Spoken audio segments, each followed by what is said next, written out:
Bismillahirrahmanirrahim. Assalamualaikum warahmatullahi wabarakatuh.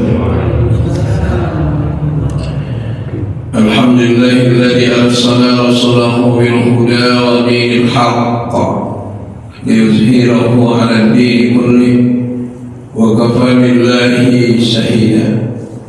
Asyhadu an la ilaha illallah wahdahu la syarika lahu iyyahu na'budu wa iyyahu nasta'in wa asyhadu anna Muhammadan 'abduhu wa rasuluhu alladzi la nabiyya ba'dahu.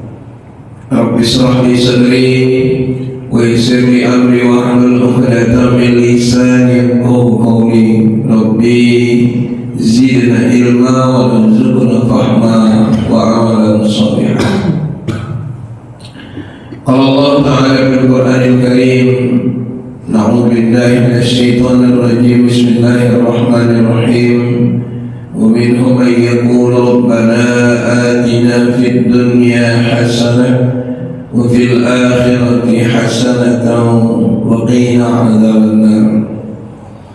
Qala Nabi sallallahu alaihi wasallam fi kitabil hadis: sittatul asya'a tuhbitul a'mal, istighalu bi uyubil khalqi wa qaswatul qalbi wa qillatul haya wa hubbud dunya wa tulul amal wa zulimu la yantahi. Sadaqallahul azim wa sadaqa rasulun nabiyul karim wa ala dzalika minasy syahidin wasyakirin. Bapak Ibu yang dimuliakan Allah Subhanahu wa taala, saudara-saudara sekalian, alhamdulillah kembali atas izin Allah kita dapat bertemu di masjid ini. Sama kita berdoa bermunajat, mudah-mudahan kita senantiasa diberikan kesehatan oleh Allah Subhanahu wa taala. Begitu juga salawat dan salam kita ajarkan ke junjungan alam baginda Rasulullah sallallahu alaihi wasallam. Allahumma shalli ala sayyidina Muhammad wa ala ali sayyidina Muhammad. Sama kita berdoa sekali lagi memohon kita kepada Allah, kiranya baik kita yang hadir maupun yang berhalangan semuanya berhak untuk mendapatkan syafaat nantinya pada hari kiamat. Bapak Ibu yang dimuliakan Allah Subhanahu wa taala, alhamdulillah kembali atas izin Allah kita sudah berada di penghujung tahun 1447 Hijriah. Insyaallah jika tidak ada halangan, hari Selasa depan tanggal 16 Juni 2026 akan jatuhlah tanggal 1 Muharram 1448 Hijriah. Artinya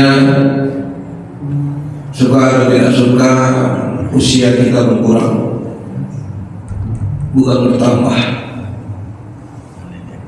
Jadi ketika ada orang yang ulang tahun, sebetulnya itu ulang tahun hakikatnya bukan panjang umur tapi pendek umur. Kita ini suka bahasanya itu dilebihkan. Jadi kalau kita bicara hakikat, ketika ada orang yang ulang tahun, lagunya itu selamat pendek umur, bukan selamat panjang umur. Ya bayangkanlah kalau jatah umurnya itu 70, hari ini Bapak sudah 65, sisa tinggal 5 tahun lagi. Panjang apa pendek? Pendek. Tapi kenapa lagi kita panjang umurnya? Pendek seharusnya. Tapi kita dalam hidup ini kadang-kadang berat bicara hakikat. Hakikat artinya bicara yang sebenarnya. Qulil haq walau kana murran. Coba sampaikan yang benar. Kalau kadang-kadang yang sampaikan yang benar itu sakit ketika mendengarkannya, ya pahit mendengarkannya. Ibu kemarin ketika halal bihalal Idul Fitri ketemu dengan kawan-kawan tamat SD, SMP, SMA, satu kampung atau mantan satu kantor. Ada pula di situ mantan cem-ceman ibu yang tak jadi. Ketemu di situ, lalu dia bilang, "Ku tengok kau makin lama makin cantik aja." Itu fitnah yang luar biasa. Fitnah itu. Karena ada perempuan makin lama makin cantik, laki-laki makin lama makin ganteng. Ada itu bohong. Ya. Tapi begitulah kita senangnya dipuji. Coba bicara hakikat. Padahal kalau kita bicara hakikat, itu justru akan menyadarkan kita. Dan Bapak Ibu yang Allah Subhanahu wa Ta'ala, orang yang baik itu kata baginda Rasulullah, "Man tala umruhu wa hasuna amaluhu." Orang yang baik itu adalah orang yang diberikan umur panjang. Panjang di sana berkahnya. Semakin banyak berkahnya, semakin panjang jumlah umurnya, maka semakin baik pula perangainya. Ya, itu yang kita harapkan, Pak. Diberikan jatah umur 70, 80, semakin bagus perangainya. Sebaliknya, man tala umruhu wasa'a amaluhu. Ada orang yang diberikan jatah usia panjang umurnya, tapi semakin buruk pula kelakuannya. Ini yang kita mohon kepada Allah dihindarkan dari kita. Ada orang yang panjang umur yang buruk itu bagaimana? Baginda Rasulullah dalam hadisnya, "Sittatul asya atau bidul amal." Buruk amalnya. Penyebabnya ada 6. Pertama, istighalu bi'uyubil khalqi. Kerjaannya itu hanya mencari-cari aib cacat orang lain. Kalau kerjaan kita cuma cari cacat aib orang lain, maka tidak ada yang lebih buruk dari kita. Kita lah manusia yang paling buruk. Orang yang panjang umur itu secara akal, pertama, amalnya lebih banyak daripada anak yang lebih muda. Sebaliknya, secara akal, maksiatnya juga lebih banyak daripada yang masih muda. Yang membedakan hanya satu, anak muda tidak ada jaminan umurnya sama seperti yang tua. Tapi yang umur tua sudah melalui masa kesamudanya. Maka Bapak Ibu yang Allah Subhanahu wa Ta'ala, salah satu harapan kita, jangan gemar kali mencari-cari aib orang. Kalau sudah duduk kita, salah satu yang suka menjadi kegemaran kita itu adalah ghibah, cacat orang. Ya. Memang Bapak Ibu, hasil dari survei menyatakan bahwa laki-laki per hari 7.000 kata, perempuan per hari 20.000 kata. Laki-laki itu kalau sudah marah, fokus, dia punya anak 3, yang salah anak nomor 1, dia nggak akan melewat ke anak nomor 2 dan nomor 3, yang 1 itu aja yang dia terus. Beda sama perempuan punya anak 3, yang salah anak nomor 1. Anak nomor 1 karena anak nomor 2, karena anak nomor 3, karena suaminya yang lagi tidur juga kena sama. Meneret kemana-mana, keliling, balik lagi ke pangkal. Nah, itu dia. Dan yang luar biasanya, kesalahan bapak 25 tahun yang lalu itu bisa diungkit kembali. Jadi laki-laki itu kalau dilihat dari jumlah kata-kata, lebih cenderung laki-laki ini pendiam daripada perempuan. Diam-diam, kawin lagi.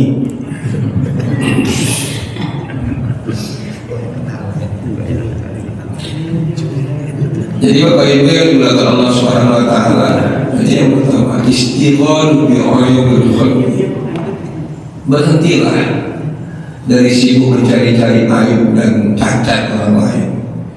Karena kita sadar atau tidak sadar, kita juga punya kelemahan, kita juga punya aib, kita juga punya cacat. Kenapa kita mau dulu berdampingan? Karena Allah masih tutup cacat dan aib kita. Andai kata cacat dan aib kita dibongkar oleh Allah, tidak ada kita yang mau dulu berdampingan. Karena cacat dan aib itu borok, ya, dan borok itu bau. Maknanya aib kita itu membuat kita itu menjadi lemah, dan orang nggak ada yang mau duduk berlama-lama dengan orang yang lemah. Jadi itu yang pertama yang membuat amal ibadah kita itu rusak.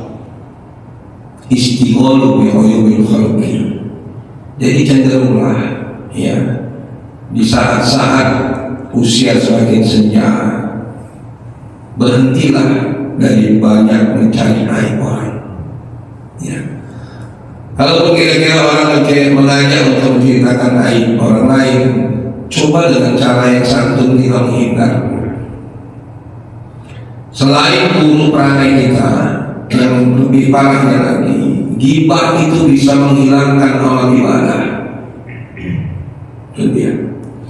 Tapi ghibah ini termasuk amrul batiniyah. Amrul batiniyah itu bagaimana? Penyakit batin. Jadi sebenarnya yang tahu itu ghibah atau kita hanya dia dan Allah. Itu yang tahu. Ya. Jadi ketika ada orang menceritakan sesuatu, dia tidak bereaksi, itu berarti bukan ghibah, namanya khobar. Dia ingin kasih tahu saja. Tapi ketika dia menceritakan kepada kita dengan sembringah, ada rasa bahagia dalam diri dia ketika dia menyampaikan berita itu, itulah ghibah.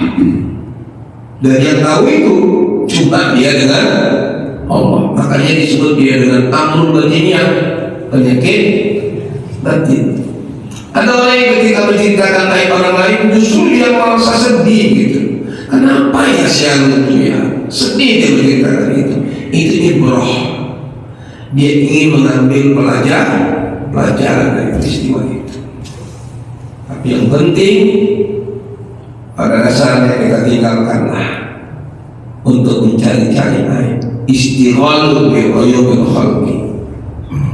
Apakah orang bijak mengatakan semut di seberang lautan tampak, gajah di pelupuk mata tidak kelihatan. Aib orang, cacat orang, kelemahan orang, bodoh orang lain gampang untuk kita telah. Tapi bagaimana dengan diri kita sendiri? Sulit kita untuk mengkoreksi.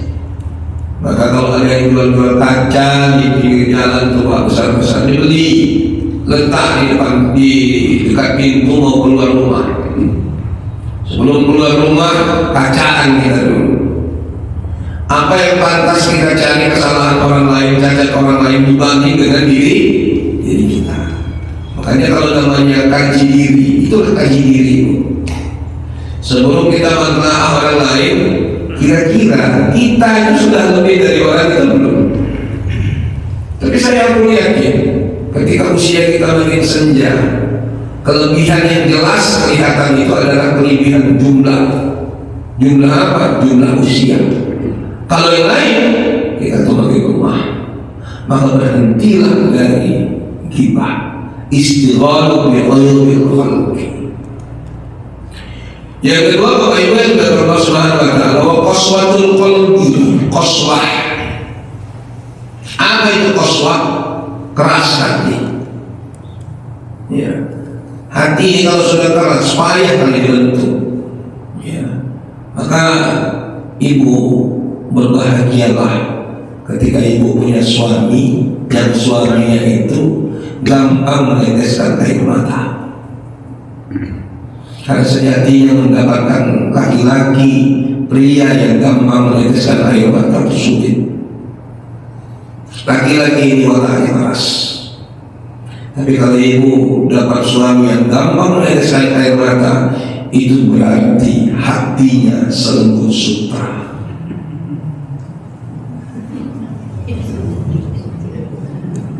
Kalau sudah berzikir, tak terasa air mata menetes. Bukan karena dia cengeng, bukan. Dan air mata laki-laki itu air mata kejujuran, beda dengan air mata perempuan, penuh dengan tipu daya. Ketika perempuan meneteskan air mata, perlu tanda tanya besar, ini air mata apa? Beda dengan laki-laki. Ada laki-laki yang kelihatannya tegar, tapi begitu dia bentang sajadah di hadapan Allah, air matanya menetes. Makanya salah satu kata baginda Rasulullah, orang-orang yang akan mendapat naungan nanti pada saat hari kiamat yang tidak ada naungan lagi, termasuk salah satunya laki-laki yang beribadah sendirian dalam kondisi sunyi, tak ada orang yang tahu. Begitu dia bentang sajadah, belum lagi dia mulai ibadah, dia angkat takbir, meleleh air matanya.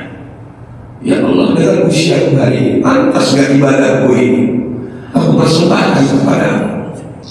Pantas gak aku ya Allah mengaku sebagai hamba? Yang namanya hamba itu gak banyak minta. Hamba itu lebih hina dari pembantu. Pembantu itu dapat gaji, hamba enggak. Hamba itu sifatnya sami'na wa ta'na, itu sifat aslinya hamba. Tapi kita masih dikasih oleh Allah peluang minta. Di satu sisi kita mengaku sebagai hamba, tapi di sisi lain kita minta. Yang lebih parahnya udah minta ngeluh, udah minta maksa pula lagi. Itulah kita ini kadang-kadang menjadi hamba yang kurang ajar. Kalau minta itu jangan maksa, mintalah. Ud'uni astajib lakum, minta. Tapi jangan paksa Allah untuk mengabulkan permintaan. Karena Allah itu punya sifat Al-Qahar. Al-Qahar itu nggak bisa dipaksa. Ya, Allah akan melakukan apa yang Dia kehendaki. Fa'al lima yurid. Kalaupun apa yang dilakukan oleh Allah ternyata sesuai dengan permohonan Allah, Allah itu berarti mengabulkan doa kita. Kalaupun tidak sesuai dengan permintaan kita, Allah punya sifat Al-Qahar yang tidak bisa dipaksa-paksa.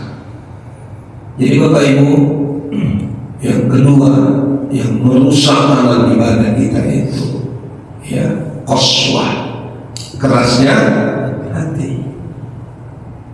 Jadi coba latih di bagian senja usia kita ini, lembutkan hati dengan banyak istighfar. Ya. Yang kedua, sering-sering datangi kematian. Ada yang meninggal dunia, saudara kita, kerabat kita, kawan kita hadir di situ. Itu mengajarkan bagaimana aksi zikril maut, perbanyak mengingat mati. Supaya apa? Lembut hati kita ini. Ya. Ini menatanya tak mudah. Maka Bapak Ibu yang dimuliakan Allah Subhanahu wa Ta'ala, salah satunya ketika kita melihat jenazah orang-orang terdekat kita. Ya Allah, ternyata hari ini giliran kawanku, giliran kerabatku, suka atau tidak suka, suatu hari giliranku. Apakah kira-kira amal ibadahku ini sudah pantas ya Allah? Atau jangan-jangan malu engkau tolak ya Allah? Lembutkan hati, ya, jangan keras. Jadi Bapak Ibu yang dimuliakan Allah Subhanahu wa Ta'ala, macam mana pun kondisi keluarga kita, coba lembutkan watak kita. Anak-anak itu kadang-kadang memancing emosi yang membuat orang tua itu makin keras hatinya. Tapi supaya kita sama-sama paham Bapak Ibu, rumah tangga itu seperti taman. Anak-anak itulah bunga-bunganya. Dan taman yang penuh dengan bunga, bunganya bermacam-macam. Ada bunga melati, ada bunga mawar, dan ada juga bunga teh ayam. Itu menunjukkan bahwa sekian banyak anak belum tentu mengharumkan semua. Kadang-kadang ada hal yang menjengkelkan, tidak sesuai dengan apa yang kita inginkan. Jangan sering keras menghadapinya. Justru yang begini-begini dilembutkan. Untuk apa? Karena jangan-jangan di masa senja kita, dia yang kita anggap bandel tadi, justru dia pula yang paling perhatian di saat tua kita. Jadi Bapak Ibu yang Allah Subhanahu wa Ta'ala, mari sama-sama hati. Jangan sampai hati ini menjadi keras, qaswah. Ya. Selanjutnya yang ketiga Bapak Ibu yang Allah Subhanahu wa Ta'ala, qillatul hayat. Apa itu qillatul hayat? Tipisnya rasa malu. Makin tua, makin senja, rasa malu itu dipertebal. Kalau sudah mengingat dunia, pandangan kita ke bawah.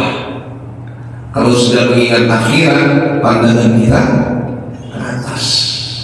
Jangan dibalik ini. Sudahlah, apa yang hari ini sudah kita rasakan, cukupkan sampai di sini. Sekarang bagaimana kita bisa mengejar akhirat kita?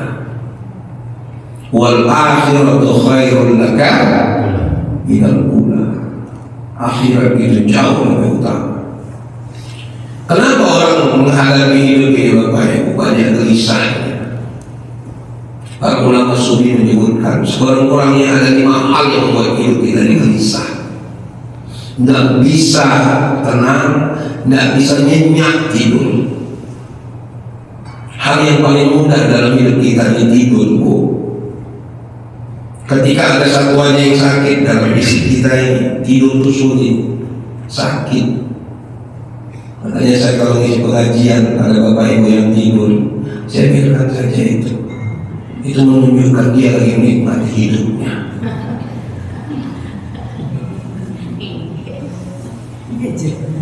Karena kata Imam Ghazali, di akhir zaman nanti amal yang bisa menghentikan dari kita untuk buat maksiat cuma satu, Bang, tidur. Karena begitu dia buka mata buka mulut. Asal terbelalak matanya kayak gini, mulailah mulutnya berhijau. Dan itu semuanya sumber maksiat.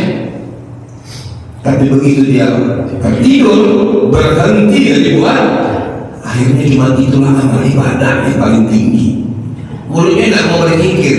Tapi begitu dia tidur, berhenti dari buat maksiat. Kalau begitu, mari banyak-banyak beribadah. Jangan tidurnya yang banyak.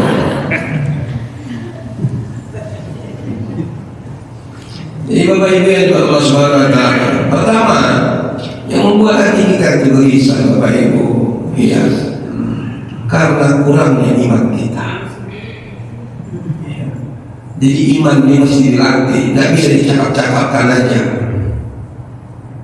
Apa yang kita dapat latih, ya, bawa dalam kehidupan kita. Kadang-kadang begitu nanti selesai pengajian, tiba-tiba terngiang-ngiang saja, Bu. Itu pertanda bahwa hidayah itu mau datang sama kita. Entah kenapa, kok terngiang-ngiang kan itu. Ya, yang luar biasanya waktu lagi tidur ini ya.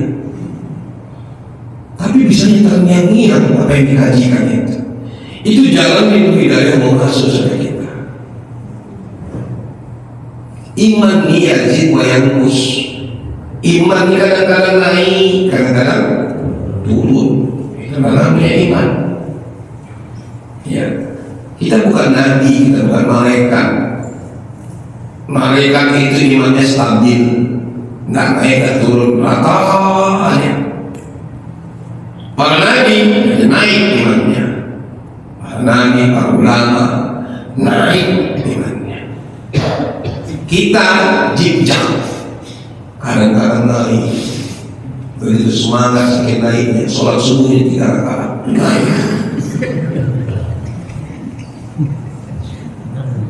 Itu lagi naik lagi ya. Kadang-kadang turun, malas sholat turun. Itu lagi turunannya. Nah ini mesti kita latih dia. terus dilatih, paksa, jangan biarkan dia terlena. Ya. Yang kedua Bapak Ibu yang dibuat Allah Subhanahu Wa Taala, maksiat itu membuat diri kita gelisah. Orang yang jarang-jarang buat maksiat, begitu dia buat maksiat, berdebar-debar jantungnya itu, berdebar-debar. Ya. Lihat kemarin tanda-tandanya, begitu trio kuek-kuek ditangkap karena kasus PJN, yang lain sudah mulai tercatat. Begitu tercatat, mereka ngaku mereka tidak terlibat. Berdebar itu loh. Persoalan benar bersama nggak akan begitu ya. Tapi begitu nama-nama itu keluar semuanya ngelak gitu. Itu tanda iman mereka seburu-burunya. Iman mereka itu masih main gitu. Ada orang yang tidak main imannya, begitu disebutkan namanya, dia tetap tenang-tenang saja. Itu imannya berarti kacau. Ya. Tapi ketika dia disebutkan mulai ada kegelisahan, disitulah dia. Ya. Jadi Bapak Ibu, dan itu juga menunjukkan kita itu buat maksiat. Orang yang tidak buat maksiat memang dia nggak ada masalah bagi dia. Tapi begitu kita buat maksiat, maksiat itu membuat hati kita tidak tenang. Contoh kecilnya adalah kita berkendaraan tidak lengkap. Kalau kita yang biasa ikuti aturan, begitu tidak lengkap, gelisah hati kita. Ya. SIM dibawa, STNK lupa, itu udah nggak tenang kita bawa kendaraan itu. SIM dibawa, STNK dibawa, helm lupa pulang lagi. Kalau naik sepeda motor, ya. Jadi Bapak Ibu yang juga Allah Subhanahu Wa Taala tinggalkan. Usia kita di atas 40 tahun, selalu saya ingatkan Bapak Ibu, kalau tidak berhenti dari maksiat, minimal kurangi maksiat di atas usia 40 tahun. Karena orang-orang yang usianya 40 tahun ke atas itu disebut dengan syekh. Membalagha umru 40 sanatan. Orang yang umurnya 40 tahun ke atas itu syekh. Singkatnya syekh itu artinya orang tua. Jadi kalau sudah orang tua kita, berhentilah dari maksiat. Ya kita rata-rata syekh ini bukan karena jenggotnya panjang, bukan. Syekh itu sebutan orang tua secara bahasa, ya. Tapi secara istilah, syekh itu adalah orang yang banyak ilmu, walau kana sobiyan, orang yang banyak ilmunya sekalipun dia masih kecil, masih anak-anak. Dan sebutan itu salah satunya melekat kepada Imam Syafi'i yang di usianya 5 tahun sudah hafal kitab Muwatta. Ternyata bagi mereka itu hafal Quran gampang. Kitab Muwatta itu jauh lebih sulit. Ya. Jadi Bapak Ibu yang dimuliakan Allah Subhanahu Wa Taala, itu yang kedua, ya, yang membuat hati kita tuh gelisah. Udah itu yang ketiga Bapak Ibu Allah Subhanahu Wa Taala, hubud dunia. Jangan berlebihan mencintai dunia ini. Ya, sekadarnya saja, jalanilah. Ummati baina sittina wa sab'ina sanatan. Umatku itu antara 60 ke 70 tahun. Kalau tahunya kita antara 60 ke 70 tahun, sekedarnya saja, dapat alhamdulillah, nggak dapat diusahakan, nggak dapat lagi sudahlah. Mungkin itulah tanda Allah selesai, supaya hati itu tenang, nggak gelisah. Ya. Jadi Bapak Ibu Allah Subhanahu Wa Taala, Rasulullah mengingatkan sama kita, ahbib habibaka haunan asabadiluka yawmamma wa bariluka haunan asa habibaka yawmamma. Cintailah sesuatu itu sekedarnya saja, karena bisa jadi sesuatu yang sangat engkau cintai suatu hari menjadi yang sangat engkau benci. dan bencilah sesuatu itu sekedarnya saja. Karena bisa jadi sesuatu yang sangat engkau benci suatu hari menjadi yang sangat engkau cintai. Dan yang sulit bagi Allah untuk membolak-balikan hati kita. Makanya semuanya sekedar saja. Nggak usah benci-benci kali.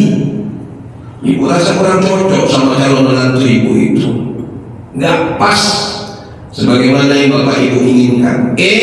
Anak ibu cinta sama dia, akhirnya mereka menikah walaupun tanpa restu bapak ibu. Ada anak mereka imut-imut pula, gak cucu ibu tadi. Terbalik poin cinta dan sayangnya ibu sama cucu tadi. Nah mungkin ibu berlebihan mencintai cucu, karena cucu itu tidak akan muncul tanpa ada menantu tadi. Makanya jangan berlebihan dalam hidup ini. Atau jangan-jangan ya bapak yang jadi suami ibu hari ini adalah laki-laki yang paling ibu jijik dulu nengoknya. Tapi karena bapak ini gigih memperjuangkan ibu, macam manapun ibu caci, dia tetap mengajari ibu. Akhirnya ibu pun kelepak-kelepak.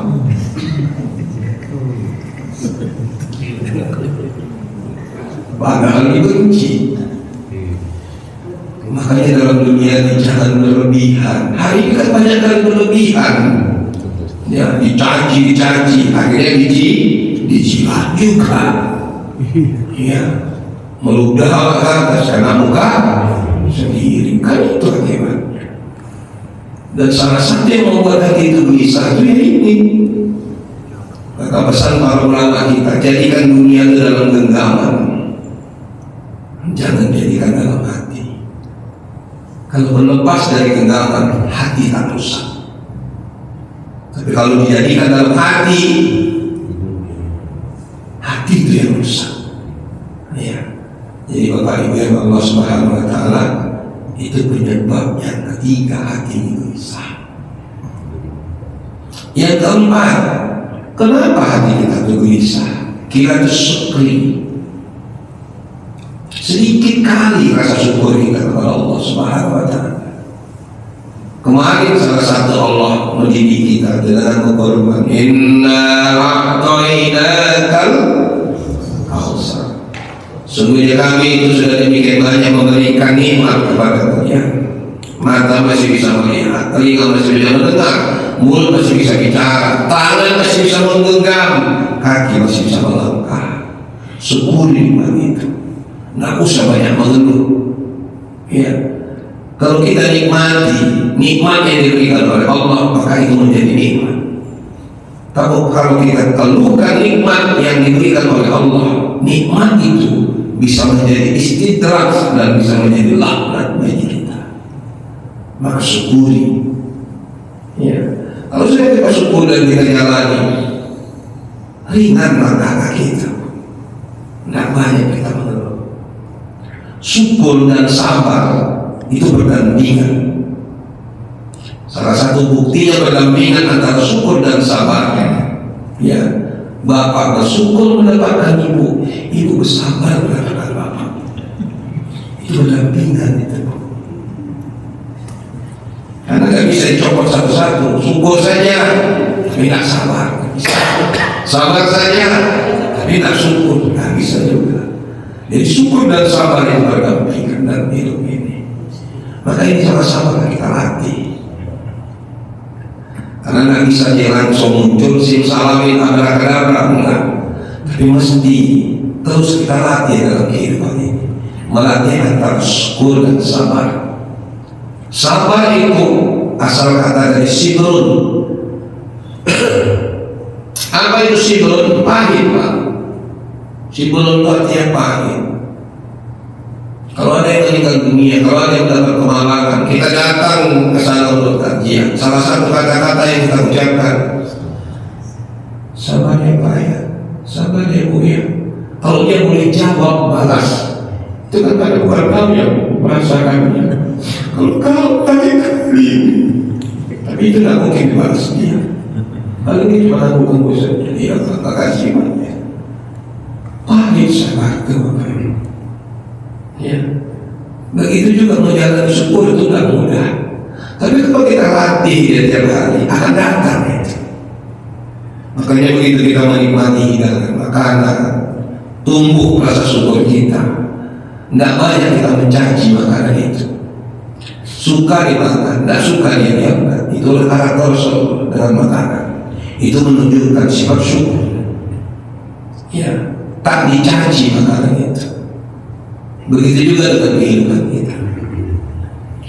Ya, kira syukri. Yang kelima, Bapak Ibu yang diberkahi Allah Subhanahu wa Ta'ala, apa menyebabkan hati kita itu menjadi gelisah dalam kehidupan ini? Nasihatul zikri, lupa berzikir. Jadi zikir ini luas, termasuk salah satu zikir itu sholat. As-sholatu li zikri, sholat itu untuk mengingatku. Itu kata Allah Subhanahu wa Ta'ala. Jangan sampai mulai dari kita takbir Allahu Akbar sampai kita salam, sedetik pun gak ada ingat Allah, gak ingat kita sama sekali kalau lagi sholat. Itu parahnya luar biasa. Ya, sampai lupa. Ini rakaat berapa ini? Kedua aku rasa. Bukan, ketiga. Padahal itu sholat sendirian. Itu makanya enaknya sholat yang berjemaah. Kalau sholat sendirian begitu lagi tangan. Ya rakaat kedua atau ketiga ya. Kedua ketiga. Pertama dalam kedua ketiga. Begitu siap sholat anak ibu bilang, mama tadi kau sholat 5 rakaat. Ini udah 5 rupanya. Pokoknya bukan kedua ketiga gitu.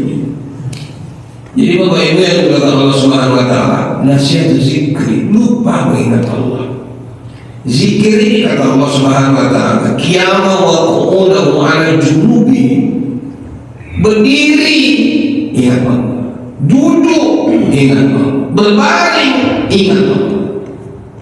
Dengan lapas apapun yang kita ucapkan, tidak bisa dengan lapas bil qalbi, dengan hati. Ya. Tidak bisa dengan hati, dengan nafas. Maka zikir itu ada 3 model. Pertama nafas, ya, ini yang keluar dari kita. Bisa subhanallah, alhamdulillah, la ilaha illallah, Allahu akbar. Itu nafas. Kalau dengan qalbi, Allah, itu qalbi ya. Ya. La ilaha illallah bil qalbi. Ya, baru dengan nafas disebut dengan zikir ampasyah. Nafas kita ini turun naik. Jadi ketika naik ya asal kata dari kalau kata takdim kan gimana? La ilaha illallah ya tulisannya huwa, bacanya itu maksudnya dia itu siapa? Allah. Naik turun Allah. Makanya orang yang meninggal dunia Bapak Ibu bukan menghembuskan nafas yang terakhir. Tapi kenapa kita suka menyebutnya gitu? Coba perhatikan nanti kalau ada yang meninggal dunia. Ada kali yang meninggal dunia? Enggak. Pasti dia meninggal dunia menghirup nafas yang terakhir. Jadi ketika ini punya resiko. Kalau dia tak balik lagi, jibunlah dia. Tapi kalau masih lagi, Allah, dia hidup. Itu zikir. Di mana kita berzikir? Di mana saja. Di mana tempat, kapan saja. Termasuk di dalam WC pun kita tetap berzikir. Jangan kita menganggap bahwa di dalam WC kita tidak berzikir, tapi berzikir di dalam qalbi atau dalam hati. Sebelum tempat dalam rumah kita itu WC atau kamar mandi, maka upayakanlah kamar mandi kita itu sebersih kamar tidur. Artinya kalau nggak ada tempat lagi untuk tidur, kita bisa tidur di WC. Itu menggambarkan kalau WC kita itu bersih. Kalau WC bersih, maka jin dan setan itu tidak ada di situ, Pak. Karena ini salah satu tempat-tempat yang jorok, tempat-tempat yang kotor, tempat-tempat yang berserak, di situ lagi ya. Ini kadang-kadang kebalik, kamar tidurnya udah macam WC, berserak kayak di situ. Begitu datang orang bertamu, mohon maaf ya, maklum aja. Orang disuruh maklum ini. Kita lah itu yang bisa katanya. Dan tempat yang seburuk-buruknya itu adalah kamar mandi dan WC. Makanya Bapak Ibu yang Allah SWT salah satu dipesankan sama kita, upayakan kalau mandi sekalipun di kamar kita pribadi, tutup auratmu. Ya. Kalaupun engkau tidak menutup aurat, tapi paling tidak WC itu bukan WC umum, tapi WC pribadimu. Tapi lebih baik engkau tetap menutup auratmu. Maksudnya aurat tadi paling tidak, ya, tempat-tempat penting itu jangan pertontonkan, karena jin berada di sekitarmu. Jadi Bapak Ibu yang dimuliakan Allah Subhanahu Wa Taala, zikir di mana saja tetap lakukan. Selanjutnya Bapak Ibu yang Allah Subhanahu Wa Taala, apalagi yang membuat amal ibadah kita itu rusak. Ya, istighalah bi ayyul khalqi wa qaswatul qalbi wa qillatul haya wa hubbud dunya wa tulul amal. Yang kelima, tulul amal. Tulu asal kata dari tola, to alif lam. Tola itu artinya panjang. Panjang apa yang maksud? Panjang angan-angan. Dalam agama kita Islam dilarang kita itu panjang angan-angan. Apa yang bisa dikerjakan hari ini kerjakan, persoalan besok urusan Allah. Ya. Jangan masih ditanam seandainya. Kalau orang Mandailing bilang sugari solonon, sugari itu gak akan pernah terlaksana. Seandainya nggak ada itu. Apa yang bisa kau kerjakan hari ini kerjakan. Apa yang bisa kau buat hari ini buat. Persoalan salah nanti sama-sama kita perbaiki. Tidak ada orang yang bisa tahu salah kalau dia tidak berbuat sama sekali. Buatlah sekalipun itu salah, tapi engkau akan belajar dari sebuah kesalahan. Ya, jangan tolak, jangan panjang angan-angan. Tulul amal. Makanya jangan lagi buat kotak amal. Jangan. Kotak infak boleh, kotak sedekah boleh, jangan kotak amal. Ya. Biasanya dalam tulisan amal di situ nggak ada koma di atasnya. Kalau dia koma di atasnya fa'ain, itu ibadah artinya, amal ibadah. Tapi kalau tidak ada koma di pinggirnya, angan-angan artinya. Makanya muji-muji kita banyak nggak siap-siap. Akibat banyak berangan-angannya. Kotak amal berarti kotak angan-angan. Tanamlah angan-angan di situ. Kalau sudah angan-angan, nggak siap-siap lah itu. Ya. Tapi kotak angan main, nah itu ibadah itu maksudnya. Tapi biar lebih spesifik lagi, kotak infak. Oh nggak kemana-mana lagi ceritanya. Strip dibuatnya, sedekah, udah nggak lagi kemana-mana. Ke situ jelas dia. Dan dalam agama kita dilarang kita banyak berangan-angan. Ya. Salah satu yang membuat kita berangan-angan itu Bapak Ibu, itu tadi ujung-ujungnya banyak tidur. Ada orang yang tidurnya itu begitu dia terletak langsung. Itu astuti, asal tertunduk tidur. Nah banyak proses Pak, itu nikmatnya luar biasa, untuk hilang. Tapi ada orang tak begitu, mesti menerawang kemana-mana, baru akhirnya tidak. Kalau sudah begitu, dikhawatirkan nanti dalam kajian sufi itu Ruh kita ini ada dua, sebutan ruhnya ada dua. Ada ruh jasad, ada ruhani. Ya. Ruh jasad itu nggak akan meninggalkan jasad. Ruhani yang suka gentayangan. Pernah nggak Bapak Ibu mengalami begini? Aku seperti pernah kemari lah, tapi nggak pernah ke situ gitu lah ya. Tapi macam pernah ke situ gitu. Berarti pernah kemari lah. Itu waktu tidur, itu rohani itu kemana-mana. Dia udah pernah ke situ, tapi jasad belum. Aku macam tanda tempat ini lah. Kapan ya? Dipikirkan banyak-banyak, nggak ketemu juga. Makanya para orang tua dulu, Bapak Ibu, itu melarang keras ketika ada orang tidur, ya, lalu jasadnya itu dirusak. Salah satu dari rusak itu misalnya dibedain, gitu kan ya. Karena khawatir nanti ketika rohani yang jalan-jalan tadi itu mau pulang, nggak tanda lagi dari jasad itu. Jangan dilakukan itu, ya. Jadi Bapak Ibu yang dimuliakan Allah Subhanahu Wa Taala, ya, jangan banyak berangan-angan. Yang terakhir Bapak Ibu yang Allah Subhanahu Wa Taala, wal zulimu la yantahi. Zolim yang tidak pernah berhenti. Maka ujung-ujungnya di usia kita yang semakin lanjut ini, kembali lagi berhentilah buat maksiat. Anak durhaka pada ayah, anak durhaka kepada ibu, istri durhaka kepada suami. Tapi tidak ada ibu yang durhaka kepada anak, tidak ada ayah yang durhaka kepada anak.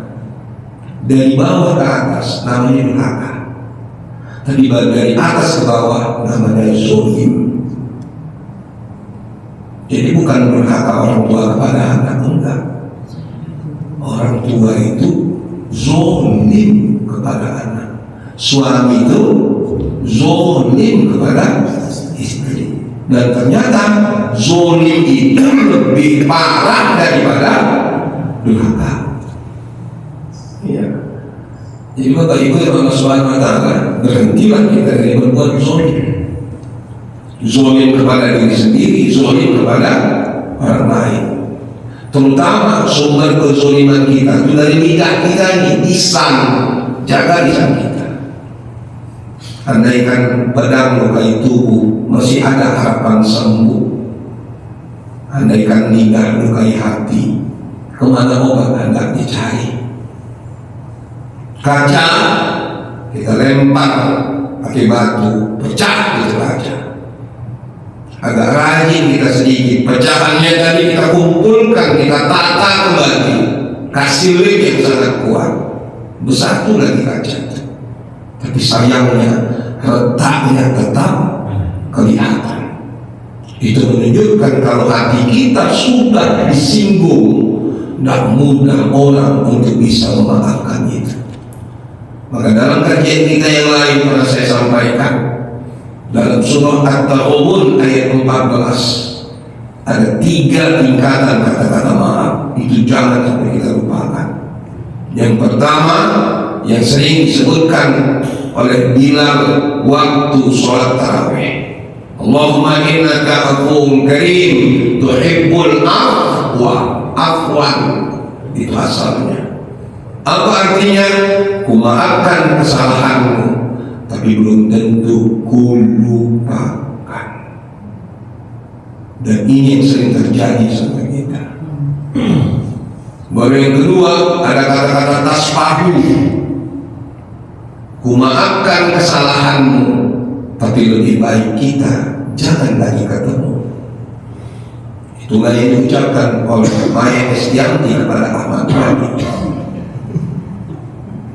Kenapa? Sudah luka hati. Baru yang terakhir ada kata-kata taghfiru, maknanya kumaafkan kesalahanmu dan aku berjanji tidak akan menceritakannya ke mana-mana. Dan ini yang mau kita jaga. Kalau ada orang buat salah sama kita, cukuplah selesai. Jangan ceritakan kemana-mana. Tapi hati ini gak puas. Kalau bisa, ketika ada orang yang buat salah sama kita, satu kota Medan ini tahu. Kau kenal dia gak? Kau tahu dia siapa? Dulu dia itulah mulai. Cerita itu sudah 20 tahun lalu. Ya. Bapak Ibu yang Allah SWT, mudah-mudahan apa yang saya sampaikan ini bisa menjadi ibarat pelajaran khusus bagi diri saya pribadi, umumnya kepada kita semua. Teruslah kita berlatih, mudah-mudahan di usia kita yang semakin lanjut Allah berikan keteguhan iman, perubahan ibadah kita dari hari ke hari untuk lebih baik lagi. Usia kita mudah-mudahan bertambah berkah, keluarga kita semua menjadi keluarga yang sakinah, mawaddah warahmah, anak-anak menjadi anak-anak yang soleh dan soleh. Allah saya mohon ampun pada Bapak Ibu, saya mohon maaf. Nasrul min Allah fatul qarib wa basyiril mu'minin ihdinas siratal mustaqim. Assalamualaikum warahmatullahi